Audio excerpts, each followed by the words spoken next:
तो आज हम लोग देखते हैं चैप्टर 3 का वीडियो नंबर 3, है ना। वीडियो नंबर 3, 2 नंबर वीडियो हम लोग प्लेलिस्ट में बता चुके थे आप लोग को। और टोटल का टोटल इसमें हम लोग चैप्टर 3 का आज हम लोग पूरा टोटल खत्म कर देंगे। आज हम लोग को नील विद्रोह के बारे में जानना है, ठीक है। नील विद्रोह, पबना विद्रोह और बहुत सारे विद्रोह हुआ था। आपको बताए थे कि विद्रोह जो होता है ये किसी ना किसी कमी की वजह से हो जाता है।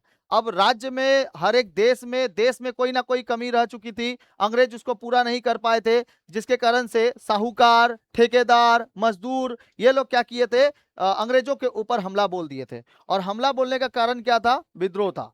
और विद्रोह किसके कारण हुआ था? तो इन लोगों को सही तरीके से मुआवजा ना मिलना, बहुत ज्यादा काम कराया जाना लेकिन उसके वजह से वेतन ना मिलना, और साथ साथ इन लोग के ऊपर जबरदस्ती उन लोग की जमीनें क्या कर लेना, छीन लेना। ये सब एक प्रकार की क्या थे, विद्रोह का कारण बन चुका था। और इसमें कई सारे विद्रोह हुए, जैसे संथाल विद्रोह हुआ, हूल विद्रोह हुआ, मुंडा विद्रोह हुआ, और चुआर विद्रोह हुआ, भील विद्रोह हुआ। कई सारे विद्रोह थे ना ये सब। तो वो विद्रोह में क्या वो कोई भी विद्रोह सफल रहा? कोई भी विद्रोह सफल नहीं रहा। कोई निर्णायक नियम उसका नहीं निकल पाया। कुछ कुछ ऐसे विद्रोह थे जो 2 चरणों में हुए थे, और कुछ विद्रोह ऐसे थे जो पहले ही चरण में एक ही साल में खत्म हो गया। जैसे मुंडा विद्रोह, है ना, 1889 में 1899 में हुआ और 1900 में खत्म। मुंडा विद्रोह था ना, 1900 में खत्म हो गया था। तो इसी तरीके से हम लोग मुंडा विद्रोह के बारे में देख लिए थे टोटली। मुंडा विद्रोह के नेता का नाम क्या था? बिरसा मुंडा। बिरसा मुंडा। 1899 में क्या हुआ था? मुंडा विद्रोह 1899 में चालू हुआ था और 1900 में ये खत्म हो गया था मुंडा विद्रोह। बिरसा मुंडा क्या है भाई? झारखंड के पलामू वाले इलाके जो खूटकटी था, खूटकटी इलाके के ये भगवान माने जाते हैं, है ना। आज भी भगवान माने जाते हैं भाई। आगे देखो भाई, इधर देखो भाई, क्या ये वाला करा दिए थे भाई? यही वाला था ना, रंग बिरंगा? यही रंग बिरंगा था ना? पक्का? देखिए तो सर, ये वाला तो नहीं ना था। देखिए तो भील विद्रोह तो था। भील विद्रोह हो गया था 2 चरणों में, ऐसे बताए थे। एगो महाराष्ट्र वाला, एगो भील वाला। अच्छा, इसका एगो अलग से वीडियो भी बनाए हैं भील विद्रोह का। एकदम उसमें तीर टान रहे हैं, बोला देख लेना वीडियो, बहुत अच्छा बनाया है वो वाला भील विद्रोह। चलिए, ये भी बता दिया था आप लोग को, चुआर विद्रोह, कोल विद्रोह, संथाल, हूल विद्रोह। संथाल को ही क्या कहते हैं? हूल विद्रोह। इसमें राजमहल की पहाड़ियों में हुआ था। कौन कौन था? सिद्धू और कानू। इनका नाम याद रखना आप लोग को। संथाल विद्रोह में कौन कौन नेता थे? सिद्धू और कानू थे। कोल विद्रोह में नेता का नाम क्या था? बुद्धू भगत और गंगा नारायण। अच्छा, चुआर विद्रोह के नेता का नाम राजा जगन्नाथ दलभूम से थे। मुंडा विद्रोह में छोटा नागपुर में हुआ था बिरसा मुंडा। और रंगपुर विद्रोह का वीर जी नारायण। और भील विद्रोह में कौन कौन थे? दशरथ, सेवराम, दौलत सिंह, गोविंद गुरु। ये लोग क्या थे? भील विद्रोह किए थे, ठीक है। तो कौन कौन सा नाम, विद्रोह का नाम याद रखना है? मुंडा विद्रोह, भील विद्रोह, संथाल विद्रोह। ये 3 गो विद्रोह आपको एकदम याद रखना है, भील, मुंडा और संथाल। भील, मुंडा और संथाल, भील, मुंडा और संथाल। बताइए भील, भील का बताइए। भील के ये नेता का नाम? भील, दशरथ, सेवरम, दौलत सिंह और एगो गोविंद गुरु। ठीक है, 2 जन का नाम याद रखो, याद रहेगा। गोविंद गुरु और सेवरम, ठीक है। गोविंद गुरु और सेवरम। मुंडा विद्रोह के एक नेता का नाम बिरसा मुंडा। भील विद्रोह के नेता का नाम, भील विद्रोह के नेता का नाम दशरथ सेवरम, दशरथ और सेवरम। कोल विद्रोह के नेता का नाम बुद्धू भगत और गंगा नारायण। कोल विद्रोह भी बहुत इंपॉर्टेंट है, ठीक है। संथाल विद्रोह में सिंधु और कानू। कोई कोई ऐसे बच्चे हैं ना जो संथाल विद्रोह का मार के आ जाते हैं, आपका मुंडा का, मुंडा मार के चले जाते हैं। मतलब कि मुंडा विद्रोह के नेता तो ऐसे ही पता चल रहा है कि बिरसा मुंडा। तो मुंडा विद्रोह और संथाल विद्रोह जो थे, ये किसके वजह से? सिद्धू और कान्हू। देखो, 100 से संथाल, 100 से सिद्धू। समझ में आ गया? सिद्धू और कान्हू, ठीक है। सिद्धू और कान्हू। आगे बढ़ते हैं अभी हम लोग। आज पूरा ये चैप्टर खत्म कर देना है, ठीक है। चलिए आगे देखिए, हम इसमें आगे समझते हैं। परीक्षाओं के मुख्य बिंदु में क्या क्या पूछे जाते हैं? देवी सिंह का संबंध किससे है? रंगपुर विद्रोह से है। बिरसा मुंडा का मुंडा विद्रोह के नेतृत्व, ये भी पढ़ा दिए थे, ये भी था लाइन में, ठीक है। तिसाला कर वहां पे लगाया गया था। अभी देखना हम लोग को सन्यासी या फकीर विद्रोह, ये भी हो गया। सन्यासी या फकीर विद्रोह भी हो गया बाबू, ये भी खत्म है। फकीर विद्रोह, ये भी दिखा दिए थे आप लोगों को। चलो, फकीर विद्रोह के कौन थे? भवानी पाठक, है ना, तितुमीर वगैरह। तुमीर, ये भी हो गए। तितुमीर का संघर्ष भी हो गया जब, ये वाला हुआ था, यही लास्ट हुआ था। शंकराचार्य के अनुयायी कौन थे? सन्यासी विद्रोह के। फकीर विद्रोह में बंगाल, कहाँ पे? मजनू शाह और चिराग अली। फराजी आंदोलन के बंगाल फरीदपुर जिला में हाजी शरियतुल्लाह और दुंदु मियाँ, बता देना, हाजी मोहम्मद मोहसिन दुंदु मियाँ के नाम से। और वहाबी आंदोलन बंगाल में हुआ था, सैयद अहमद और इनायत अली। अब पागलपंथी विद्रोह आपका टीपू, पागलपंथी विद्रोह टीपू। अभी देखते हैं हम लोग नील विद्रोह, इंडिगो रिवोल्ट। ठीक है, आप लोग सबसे पहले समझिए कि इंडिगो क्या होता है। जो कपड़ों में नीला रंग डाला जाता था, यूरोप में उसकी खोज जब तक नहीं हुई थी तब तक यहाँ के लोग खेतों में नील की बुआई बहुत ज्यादा कराते थे अंग्रेज।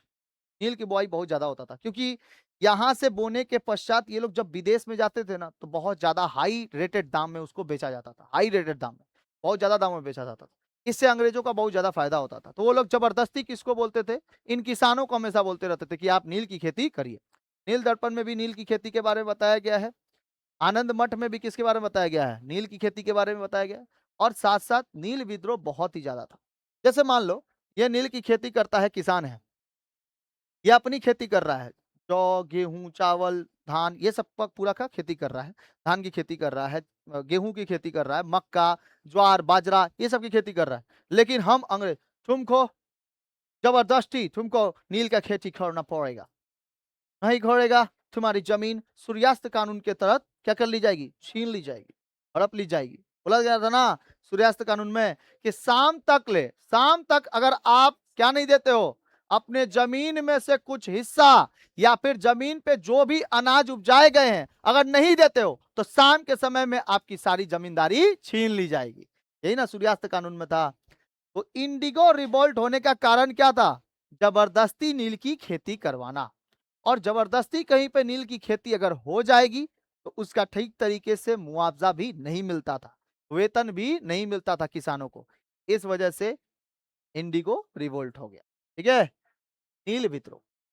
नील विद्रोह का समय 1859 से लेकर 1862 तक हुआ था। कितने साल चला होगा? 3 साल, है ना? 1859 से लेकर 1862। अच्छा, इसकी पृष्ठभूमि आप याद रखो। 1857 के विद्रोह के बाद जब सत्ता ब्रिटिश ताज के पास आई, तब 1859 में किसानों ने नील की खेती के विरुद्ध विद्रोह कर दिया। अब 1857 में 1857 का जो रिवोल्ट था वो अंग्रेजों को हिला के रख दिया था, मतलब उसकी कमर तोड़ दिया था अंग्रेजों का। और उसके बाद ही ये वाला अगर विद्रोह हो जाए 2 साल बाद ही, तो और वो लोग कहां जाएंगे? उन लोग को कुछ ना कुछ मुआवजा देना चालू करना पड़ेगा, क्योंकि 1857 की क्रांति में अंग्रेज लोगों का बहुत सारा नुकसान हुआ था, बहुत नुकसान हुआ था।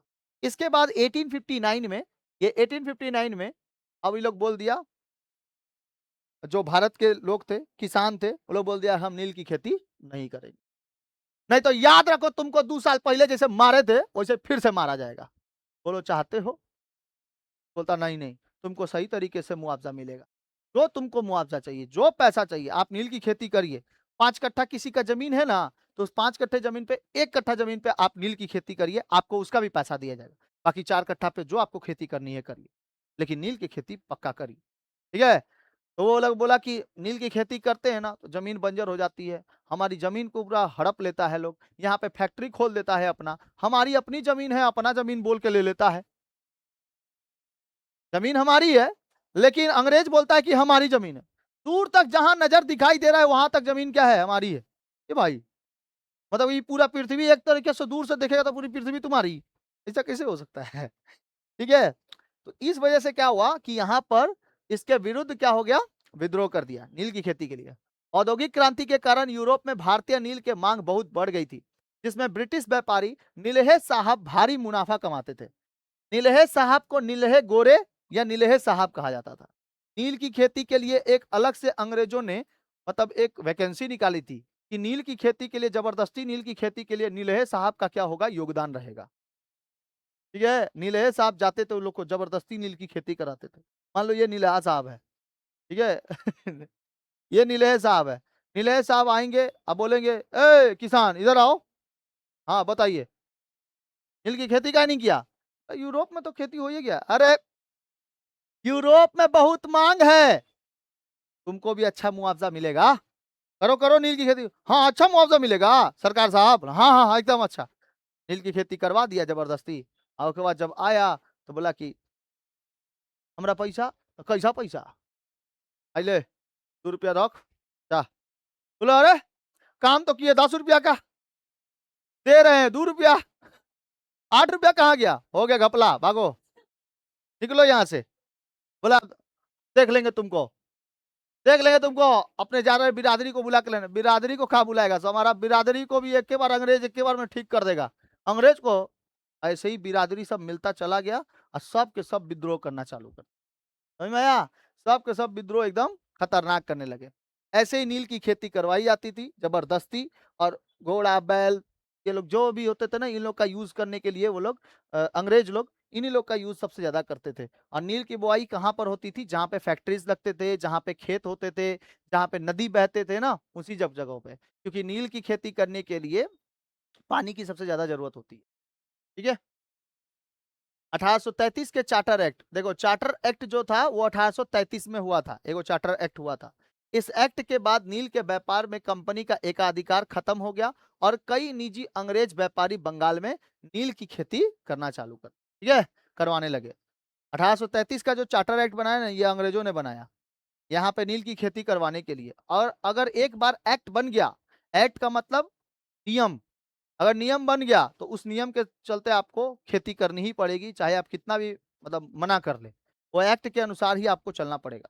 जैसे आप लोग का एक एक्ट बना है कि वेस्ट बंगाल बोर्ड के हिसाब से ही आप क्या दीजिएगा, एग्जाम दीजिएगा, ठीक है, यही ना, WBBSC, इस हिसाब से मतलब कि इसके तरीके से तौर तरीके से जैसा ये पेपर बनाएगा उस हिसाब से आपको एग्जाम देना है, इससे बाहर नहीं जा सकते। उसी तरह नीलहे गोरे ये 1833 के चार्टर एक्ट के अनुसार बोल दिए थे कि आपको नील की खेती करनी ही पड़ेगी, ये एक्ट था, नहीं तो पकड़ के उठा के लेके चल जाएंगे। तो इसमें से कोई पढ़े लिखे भी तो आदमी हो सकते थे जो बोल सकते थे कि किस एक्ट के अनुसार आप हमको गिरफ्तार कर रहे हैं, ये तो बोल सकता था। तो अंग्रेजवा बोलेगा 1833 एक्ट के अनुसार हम तुमको गिरफ्तार करता हूँ, कर के लेके जाऊंगा, तुमको जरूर लेके जाएगा, तुम अगर नहीं बनाएगा, नील खेती नहीं करेगा, तुमको उठा के लेके जाएगा, और उठा के लेके चल जाता था। और वो छोड़ो, उसके बाद उसका घर भी तोड़ दिया जाता था। किसान मजबूरी के हिसाब से वो लोग क्या करते थे, खेती करते। नीलहे गोरों का बहुत खतरनाक अत्याचार होता था। ऐसे ही ना कई सारे लोग थे, मतलब जैसे किसान मान लो कहीं पर गली में कहीं चाय वाय की दुकान है, कोई आटा दाल की दुकान है, वहां पे गया हुआ है, तो उधर चाय वाय जाता था ना, तो नीलहे साहब जब लोग आते थे ना उस गली से, तो यहाँ से कोई कुछ बच्चे जो होते थे वो लोग एकदम पूरा हाथ में पत्थर उत्थर लेके अब बढ़िया तरीके से एकदम मारने के लिए रेडी हो जाता था। जब ये विद्रोह हो रहा था, इस विद्रोह में ना पूरा हाथ में पत्थर लेके एकदम, नील भी लेके, वहां बड़ा नीले खिला के तुमको मारेंगे, ठीक है नील लेके एकदम रेडी हो जाता था, मारेंगे तुमको। और कोई अगर मान लो उधर से गुजर रहा है ना, अगर कोई गोरा गुजर रहा है, उसको धर के पूरा नीला नीला कर देता था, ले बेटा पूरा आदि मानव टाइप का लग रहा है तुम, ठीक है, अवतार मूवी का है वो, समझ में आया? ऐसे कर देता था जब विद्रोह था तब। विद्रोह जो 3 साल चला ना, अंग्रेजों को एकदम पानी पिला दिया, नील खिला खिला के मारा। जो नील बच गया था उन लोगों के पास, नील खिला खिला के मारा है, बेटा तुमको नीले चाहिए ना, रुको तुमको नील देते हैं। जब ये नृत्य होने लगा ना, तो कई सारे बच्चे गली में ही नीलहे गोरे चिल्ला चिल्ला के भागते थे, ठीक है, ऐसे करके भागते थे। सब लोग समझ जाता था नीलहे गोरे वापस आ चुके हैं, पकड़ के पीटो इन लोगों को, फिर हवा बह रहा है एकदम ठंडा ठंडा, ठीक है। अच्छा, विद्रोह का कारण क्या था, देखो ध्यान से देखो, विद्रोह का कारण जबरन खेती करना, किसान अपनी उपजाऊ भूमि पर चावल उगाना चाहते थे, देखो किसान अपनी उपजाऊ भूमि पर चावल उगाना चाहते थे, लेकिन नीलहे साहब उन्हें जबरदस्ती नील उगाने के लिए मजबूर करते थे। इसी तरीके से एक प्रथा चालू कर दिया जिसका नाम था दादनी प्रथा। क्या नाम था, दादनी प्रथा। दादनी प्रथा में यह इसके विद्रोह के सबसे प्रमुख कारण था, दादनी प्रथा सबसे विद्रोह का कारण था। अंग्रेज जो होते थे ये व्यापारी किसानों को बहुत कम ब्याज देते थे। दादनी प्रथा में क्या था, अरे बाबू बात नहीं करो, तुम लोग बात करते हो ना मेरा ध्यान भटक जाता है। दादनी प्रथा देखो बाबू, ध्यान से सुनो, दादनी प्रथा ये थी, अरे ध्यान से, कहा है तू लोग बात करती है, दादनी प्रथा ये थी कि अगर कोई आदमी 100% अपनी खेती करता है किसकी, नील की, अगर 1% का पैसा का दाम रखा गया है 100 रुपया, तो 100 रुपये 100% के नील की खेती के हिसाब से उसको पैसा मिलना चाहिए। ठीक है, चलो हटाओ, हमने नील की खेती की, हमको ज्यादा प्रॉफिट चाहिए कि लॉस चाहिए, प्रॉफिट चाहिए। हम अगर 100 रुपया दे के नील की खेती किए हैं तो कम से कम तो हमको 110 रुपया, इवन 101 रुपया तो मिलना चाहिए। 1 रुपया तो कम से कम लाभ हो हमको। हम मानते हैं अंग्रेजों के जमाने में नहीं होगा, ठीक है, लेकिन कम से कम 1 रुपया का तो लाभ हो। हम 100 रुपया का खरीदे, 100 रुपया लगा ही दिए फिर वापस, तो कोई फायदा नहीं है। तो इस वजह से ना अंग्रेजों को ये दादनी प्रथा, यही लोग को सबसे ज्यादा इस लोग के ऊपर ही पड़ गया। दादनी प्रथा यही लोग लेके आया और यही लोग के ऊपर पड़ गया। अब ये लोग क्या करने लगे, नील की खेती कम करने लगे। जब कम करोगे तो यूरोप में जो मांग बढ़ा था, यूरोप में जो मांग बढ़ा था वो लोग तो ज्यादा मांगेगा। आई लोग बोल दिया कि हमारी जमीन तो ऐसे ही बंजर है, 5 साल बाद अब नील की खेती होगी, जो होगा कर लिया जाएगा, देख लिया जाएगा। 5 साल के बाद अब नील की खेती होगी। अब 5 साल तक मतलब तुम बैठे रहो, 3 साल 4 साल, तुम 5 साल तक बैठे रहो, उसके बाद जब खेती करेंगे तब तुम लेना खेती, तब उसका पैसा लेना। बहुत खतरनाक था ये सब। तो ये सब आइडिया लगा करना, ये दादनी प्रथा को क्या कर दिया गया, बंद कराया गया। पहले तुम दादनी प्रथा बंद करो तब नील की खेती कराएंगे। और ये प्रथा जो थी, इसमें अगर अच्छे तरीके से पैसा नहीं मिलेगा तो पैसे के कारण कोई भी कुछ कर सकता है। अब इन लोगों ने इस दादनी प्रथा को खत्म करने के लिए विद्रोह चालू कर दिया। सबसे मेन इंपॉर्टेंट यही था। अंग्रेजी व्यापारी किसानों को बहुत कम ब्याज देते थे, बहुत कम पैसा देते थे, और अग्रिम पैसा देते समय देते थे, और उनसे एक कारनामा, मतलब एक एग्रीमेंट साइन कराया जाता था कि तुम बोलो कि इसके बाद किसान को बाजार भाव से बहुत कम दाम पर नील बेचना पड़ता था। यह एग्रीमेंट जबरदस्ती साइन करवाता था। किसी का साइन नहीं कर पाता तो अंगूठा धर के काट के चिपका देता था, तुम बोल। ठीक है, ऐसा होता था भाई। समझो तुम, इतना खतरनाक अंग्रेजों ने किया था दादनी प्रथा के तहत कि अगर तुमने एग्रीमेंट साइन नहीं किया कि इसके बाद जो खेती होगी, इसके बाद जो खेती होगी उसमें अगर नील ठीक तरीके से नहीं हुआ तो तुम्हारा पूरा खेत जमीन हड़प लिया जाएगा, हड़प नीति के अनुसार। अच्छा, ये किसके विरुद्ध था, किसानों के विरुद्ध था। अच्छा, दूसरी बात थी कि आप एग्रीमेंट साइन करो, और एग्रीमेंट में लिखवाता था जबरदस्ती कि इसके बाद किसान को बाजार में भाव से, बाजार के भाव से, यानी बाजार में जितना भाव चल रहा है, मान लो 100 क्विंटल का 100 रुपया, अगर ऐसा भाव चल रहा है तो उस भाव से बहुत ही कम पैसा दिया जाएगा, ऐसा तुम स्वीकार करो। अंग्रेज जबरदस्ती बोलते तुम ऐसा स्वीकार करो। अब बोलता था कि जब मान लो कि जब उसको पैसा मिल गया, जब कोई अंग्रेज के पास गया कोई किसान, वो बोलता कि सर हमारा पैसा तो गांव, ये जो बाजार के जो भाव है उससे भी कम है। बोलता था कदा कहीं का, तुमको एग्रीमेंट दिखाए, एग्रीमेंट दिखाए, एग्रीमेंट में तुमने खुद साइन किया है कि हमको कम भाव में पैसा हमको चलेगा, कम भाव का पैसा हमको चलेगा। ठीक है, मतलब अगर हम 100 रुपया कहीं पे खर्चा किया है तो हम 60 रुपया में भी हमको चलेगा, मतलब हम लॉस में चलेंगे, कोई दिक्कत नहीं है।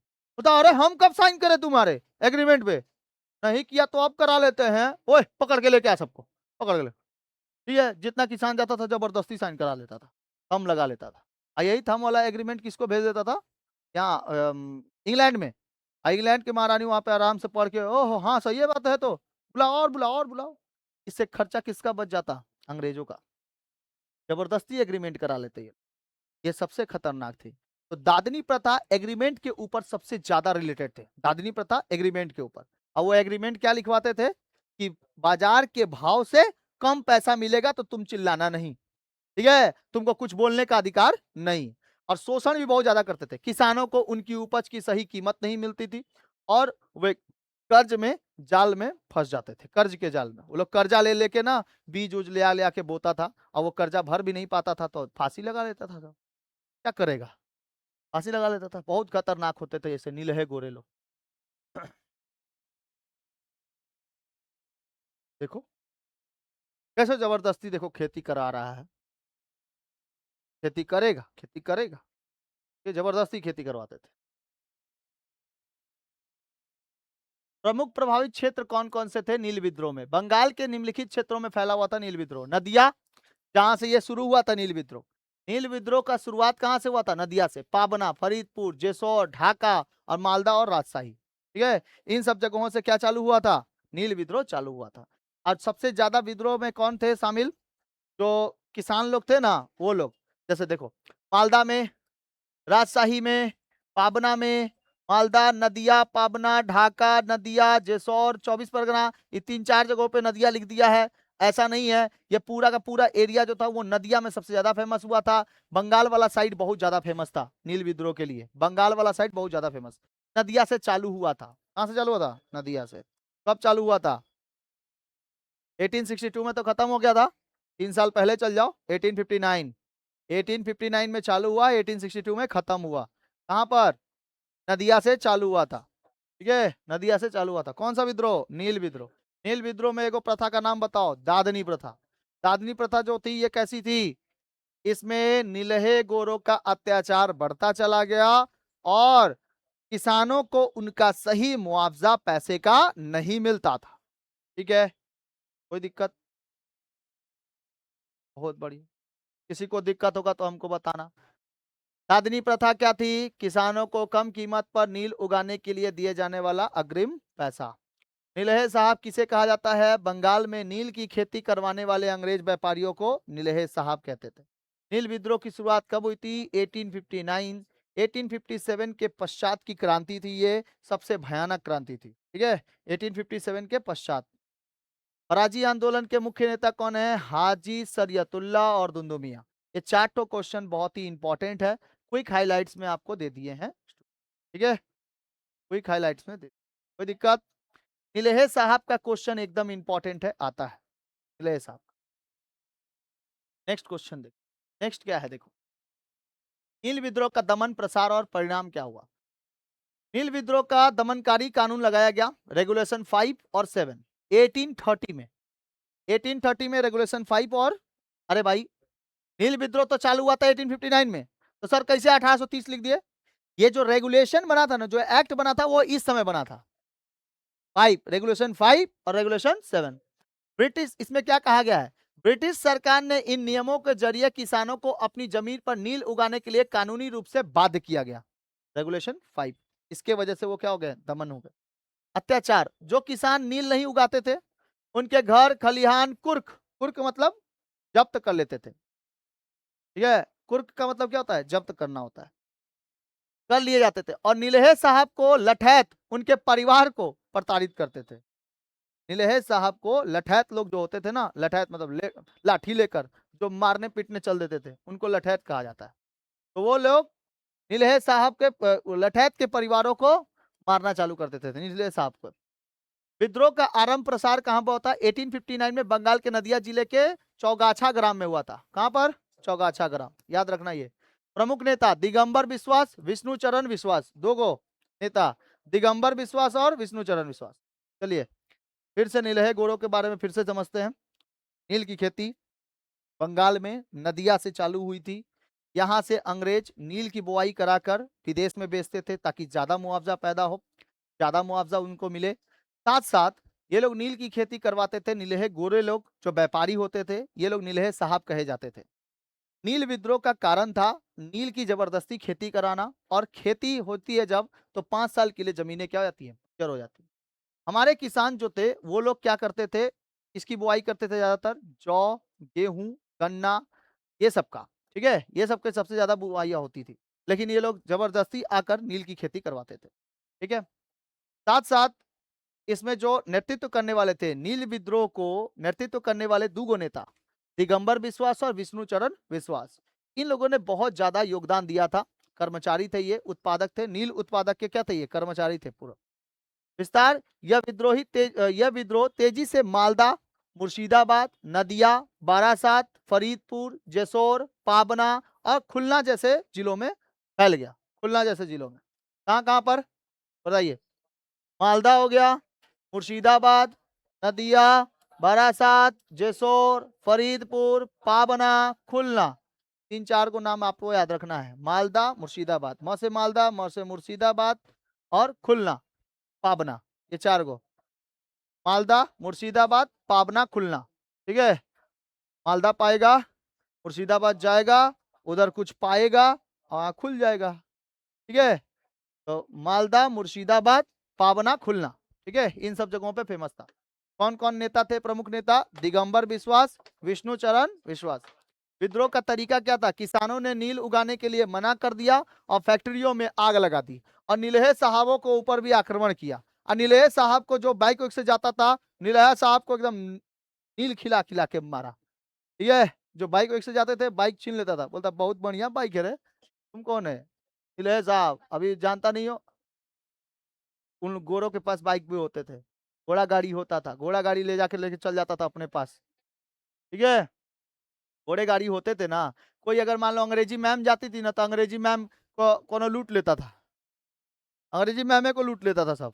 इतने विद्रोह, इतने खतरनाक थे विद्रोही, ये लोग अंग्रेजी मैडम लोग को लूट लेते थे। कोई अगर आदमी जा रहा है कोई, तो उनसे पूरा कपड़ा वपड़ा छीन लेता था, उनका पैसा वॉलेट सब एकदम छीन लेता था एकदम। ठीक है, नया नया बेल्ट पहनता था, जब तक नया नया बेल्ट पहना है, हम लोग डोरी बांध के काम चला रहे हैं कि पहन गिरे ना, आही बेटा बेल्ट पहना है, निकालो सब एकदम पूरा। ठीक है, पैसा खूब खूब सारे लूटे। और जो मतलब वहां की जमीनें थी, वो जमीन भी लोग हड़प लिया। बहुत काम आया, बहुत काम आया ये विद्रोह, नील विद्रोह। ठीक है, बंगाल में बहुत खतरनाक फैला था। ब्रिटिश सरकार की प्रतिक्रिया क्या रही? देखो परिणाम क्या रहा। रेगुलेशन 11 1860 1860 में लाया गया। और आपको बताए, सरकार ने किसानों को नीलहे साहबों की आर्थिक क्षति पूरी करने के लिए मजबूर किया, जिसने आक्रोश और बढ़ गया। 1860 में यह आक्रोश और बढ़ गया। याद रखना, कब से कब तक चला था? 1859 से लेकर 62। अब भाई अगर कहीं पे आग जल रही है, उसमें किरासन तेल डालोगे तो और आग नहीं भड़क जाएगा? ये भी लोग और भड़क गया। ये लोग रेगुलेशन 11 डाल के क्या बोलता है अंग्रेज वालों, कि बाबू किसान को नीलहे साहब की जो आर्थिक क्षति पहुंची है, उन लोग का पैसा देगा। बोला एक तो नील भी दे रहे हैं, हमको वापस पैसा भी नहीं मिल रहा है, और ये लोग अंग्रेजवा लोग नया नया कानून ले आकर हमारे देश में रह के हमारे ऊपर अत्याचार। जो कानून बनाया है उसको भी जलाओ। बेटा उसको भी जलाना चालू कर दिया ये लोग। ठीक है, उसको भी जलाना चालू कर दिया। अब नील आयोग बना। इसके लिए कौन बना? नील आयोग, इंडिगो कमीशन बना। यह 1860 में बना। विद्रोहियों के तीव्रता को देखते हुए सरकार ने इस आयोग का गठन किया और आयोग ने अपनी रिपोर्ट में किसानों के असंतोष को सही ठहराया और नीलहे साहब को दोषी माना। नीलहे साहब जो थे, इन लोगों को दोषी माना गया। और ये लोग क्या किए? नीलहे साहब को दोषी माना गया और इन लोगों ने रेगुलेशन 8 पारित करके अंत में इस नियम के तहत यह निश्चय किया कि जिनको भी अभी भी नील की खेती करनी है वो करे, जिनको नहीं करनी है उनके ऊपर कोई भी चाप नहीं है। नील विद्रोह एकमात्र ऐसा विद्रोह था जो पूरे तरीके से सफल था, जो इन लोग के परमिशन के अनुसार चलता था। किनके परमिशन? किसानों के परमिशन के अनुसार। किसान बोलते थे कि हम नील की खेती करेंगे चाहे नहीं करेंगे, आप हमारे ऊपर दबाव नहीं बना सकते। इंग्लैंड से डायरेक्ट क्या आया? एक मैसेज आया कि आप नीलहे गोरों को हटाइए, और नीलहे गोरों के वजह से वहां पे आगजनी हो रही है, वहां पे मारपीट हो रहा है, वहां पर पूरा सरकार एकदम बिगड़ चुका है। इसलिए नीलहे गोरों को हटा के और उसके बाद आप क्या करिए, पूरा का पूरा जिसके मन में आता है कि नील की खेती करना चाहता है वो करे, नहीं करता उसके लिए उसको अधिकतर मुआवजा भी दिया जाएगा। मतलब कि जो वेतन है ना, वो वेतन भी दिया जाएगा उनको। अगर कोई नील की खेती करता है ना, जैसे देखो 5 कट्ठा जमीन है, 5 कट्ठा जमीन पर 2.5 कट्ठे जमीन पर वो क्या करेगा? नील की खेती कर ले। मान लो 2.5 कट्ठा जमीन पर वो नील की खेती कर ले, और 2.5 कट्ठे जमीन पर अपना जो उपजाना है वो उपजाए। ठीक है, तो इससे दोनों जन का फायदा हो जाता, अंग्रेजों का भी फायदा हो जाता, किसानों को भी फायदा हो जाता, और वो लोग अपने अच्छे तरीके से जमीन भी उपजा लेते। ये अंग्रेजों ने नया नियम लेके आया कि जिसका इतना बड़ा बड़ा जमीन है वो जमीन पे दो दो खेती कर सकते हैं जिस हिसाब से। ठीक है, जो जमीन थोड़ा सा बंजर बंजर टाइप का दिखाई दे रहा है, पहले से ही बंजर है, उस पर नील की खेती कर दीजिए ताकि आपको अंग्रेजों से भी मुआवजा मिल जाए, पैसा मिल जाए। ठीक है, तो इस तरीके से अंग्रेजों ने इस कमान को संभाल लिया। इसमें विद्रोह में किसी को मतलब कि उतना ज्यादा मारपीट नहीं हुआ, लेकिन ये वाला इलाका जो था ना, ये मुर्शिदाबाद, मालदा, ये सब खूब जले। और जब ये जला, जब यहाँ पे मारपीट हुआ, तभी तो ये सब रेगुलेशन 11 और रेगुलेशन 8 पारित करके ये लोग क्या कर दिए। कौ रेगुलेशन पारित हुआ? 4 ठो। एक रेगुलेशन 5 और 7, एक रेगुलेशन 8 और एक 11। ठीक है, 5, 7, 8 और 11। 5, 7, 8 और 11, ये 4 प्रकार के क्या हुए थे, रेगुलेशन पारित हुए थे। तो क्वेश्चन ये पूछ सकता है कि किस विद्रोह में रेगुलेशन 5 पारित हुआ था? किस विद्रोह में? नील विद्रोह में। ठीक है, नील के विद्रोह में। रेगुलेशन 8 क्या कहता है? रेगुलेशन 8 कहता है कि जिसको भी नील की खेती करनी है वो स्वतंत्र रूप से कर सकता है, नहीं करनी है तो उसको कोई भी नीलहे गोरे परेशान नहीं करेगी।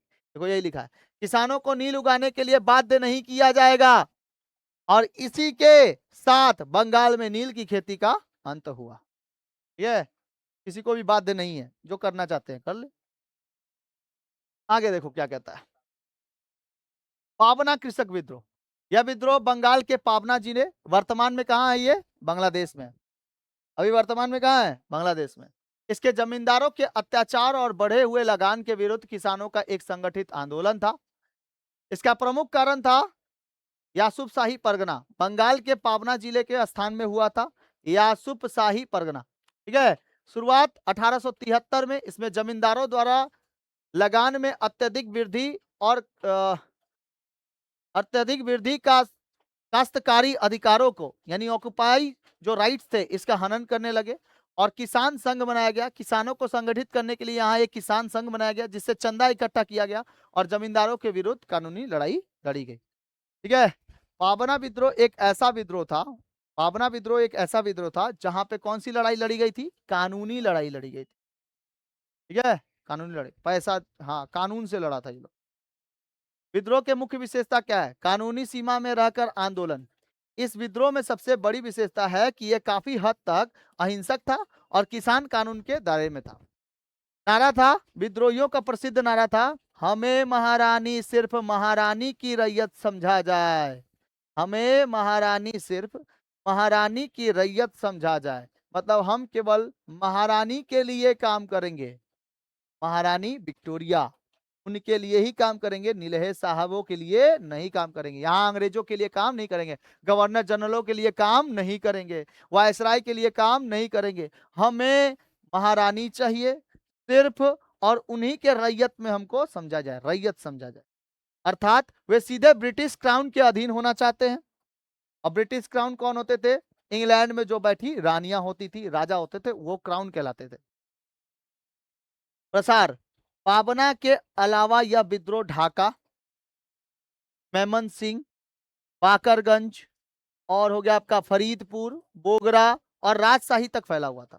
सामाजिक बहिष्कार, किसानों ने महाजनों और साहूकारों का दुकानों पर आग लगा दी और वहां पर कुछ भी सामान खरीदने से क्या कर दिया गया? मना कर दिया गया।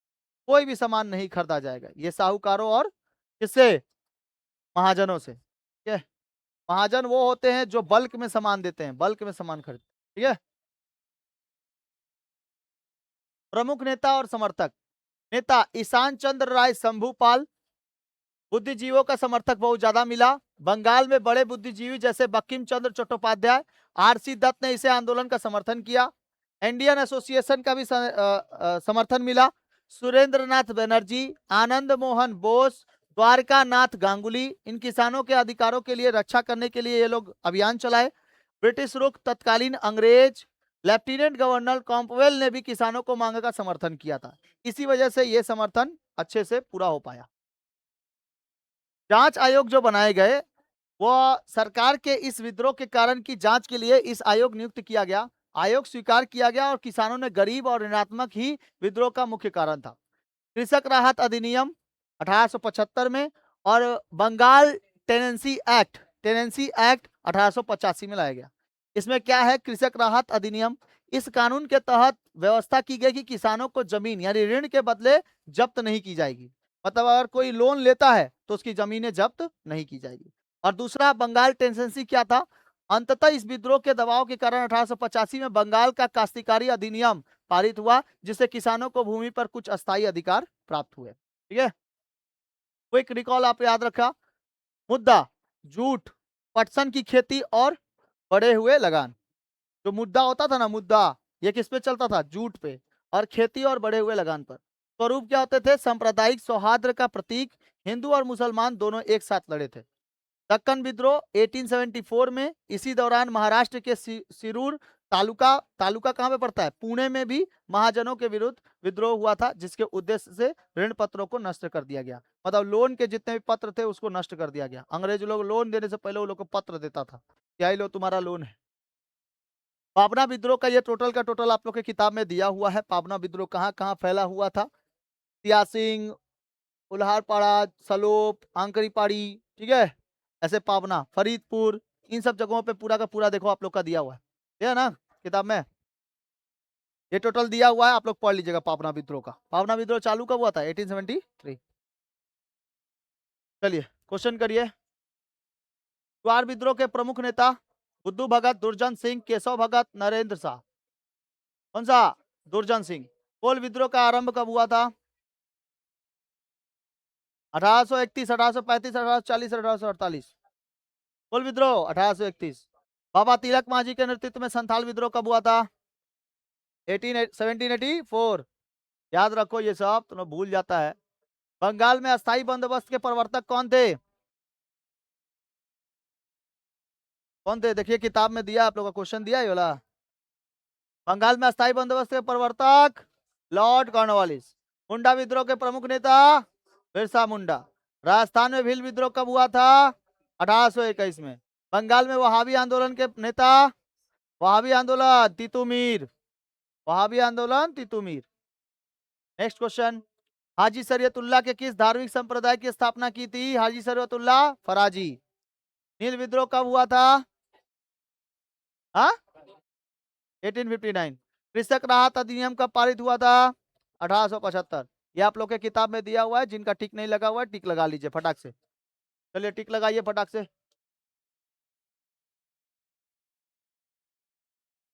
टिक लगाइए, जिनके किताब में टिक नहीं लगा है टिक लगाइए। ऑनलाइन वाले भी टिक लगा सकते हैं, धड़ाधड़ जल्दी जल्दी टिक लगाइए।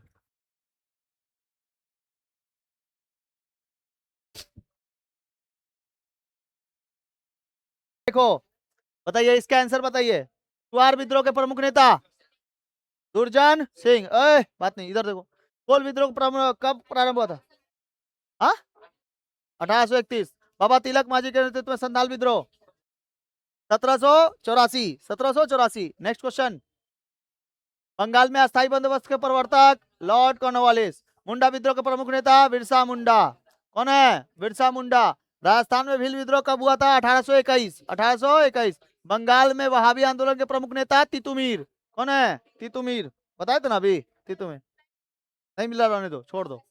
नेक्स्ट है, हाजी शरीयतुल्लाह में किस धार्मिक संप्रदाय की स्थापना की थी? हाजी शरीयतुल्लाह फराजी। हाजी शरीयतुल्लाह फराजी। नील विद्रोह कब हुआ था? 1859। 1859। कृषक राहत अधिनियम कब पारित हुआ था? 1875। 1875। नेक्स्ट। नेक्स्ट। सही गलत पे गलत, गलत गलत पे सही, ठीक है। चलो। चुआर विद्रोह और गैर जनजातीय किसान का विद्रोह था, क्या था? गलत था। चुआर विद्रोह जो था ये एक आदिवासी जनजातीय विद्रोह था, गैर जनजातीय विद्रोह नहीं था। चुआर विद्रोह गैर जनजातीय किसान विद्रोह था। ये कैसा था? एक आदिवासी जनजातीय विद्रोह था। कौन कराएगा रही से? दिया है किताब में ये वाला। तुम लोग को एक खाली यही दे दिया है, गलत या सही मान लिया, लेकिन कैसे गलत है? गलत है तो है कैसे? वो है कैसे? एक आदिवासी था, आदिवासी जनजातीय विद्रोह। आगे देखो क्वेश्चन। तितुमीर का विद्रोह बारासात विद्रोह के नाम से जाना जाता है। तितुमीर का विद्रोह बारासात के विद्रोह के नाम से जाना जाता है। अरे सही है कि नहीं है? है सही सर। ये क्या है? सही है। देखो ग्रीन कलर का है, सही है तो ग्रीन कलर का है। आगे। नील विद्रोह 1857 ईस्वी में आरंभ हुआ था। कब हुआ था? 1850। कब से चल रहा था? 62 तक, है ना। आगे 1859। ओहो लिखा ही हुआ है, देख रहा। बेकार लिख दे रहा, बेकार मेहनत कर रहे हैं। सब तो लिखा ही हुआ है। आगे देखो, आगे बता, तुम लोग बता दोगे तो जानेंगे। बताओ, नील दर्पण माइकल मधुसूदन दत्त ने लिखा है। नील दर्पण किसने लिखा है? दीनबंधु मित्र ने लिखा है। माइकल मधुसूदन दत्त ने इसका अंग्रेजी में क्या किया था? अनुवाद किया था। बहुत इंपॉर्टेंट, बहुत इंपॉर्टेंट। इंपॉर्टेंट मतलब बहुत ज्यादा। नील दर्पण दीनबंधु मित्र ने लिखा है, माइकल मधुसूदन दत्त अंग्रेजी में अनुवाद किया। माइकल मधुसूदन दत्त अंग्रेजी में अनुवाद किया। समझ में आ गया?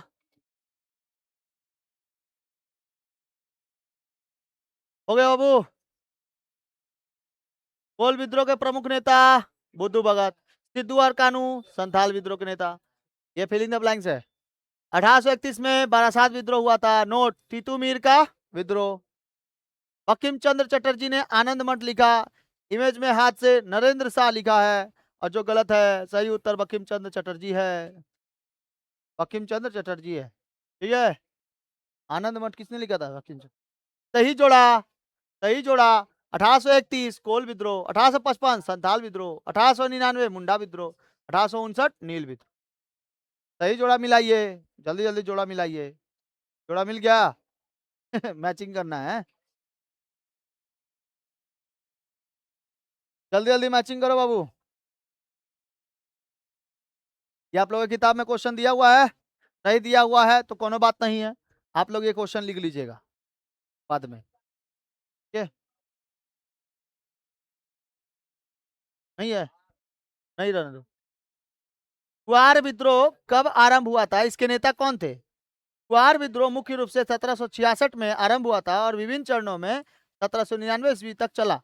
इसमें प्रमुख नेता दुर्जन सिंह थे। क्वार विद्रोह के नेता कौन थे? दुर्जन सिंह। कोल विद्रोह कब और कहां हुआ था? कोल विद्रोह 1831 से लेकर 32 में चला था। छोटा नागपुर क्षेत्र वर्तमान में कहाँ है? झारखंड में हुआ था। कहाँ हुआ था? समझ में आ गया सभी को? पूरा क्वेश्चन समझ में आ गया? ये पूरा क्वेश्चन है, आप लोग समझ लीजिएगा। 11 क्लास का जो सेमेस्टर 1 फर्स्ट सेमेस्टर में जो लोग जाएंगे वेस्ट बंगाल बोर्ड WBCHSC से, जो जाएंगे इस बार 10th क्लास पास करके, वो 11 तारीख से रात को 8 बजे से क्लास स्टार्ट हो जाएगा। ऑनलाइन एंड ऑफलाइन बोथ, ठीक है। ऑनलाइन एंड ऑफलाइन दोनों ही चालू हो जाएगा। आप लोग अपने भैया भाभी को बता दीजिएगा, जिनको भी होगा 11 तारीख से क्लास स्टार्ट हो जाएगा। मिलते हैं अगले क्लास में, तब तक के लिए जय हिंद जय भारत।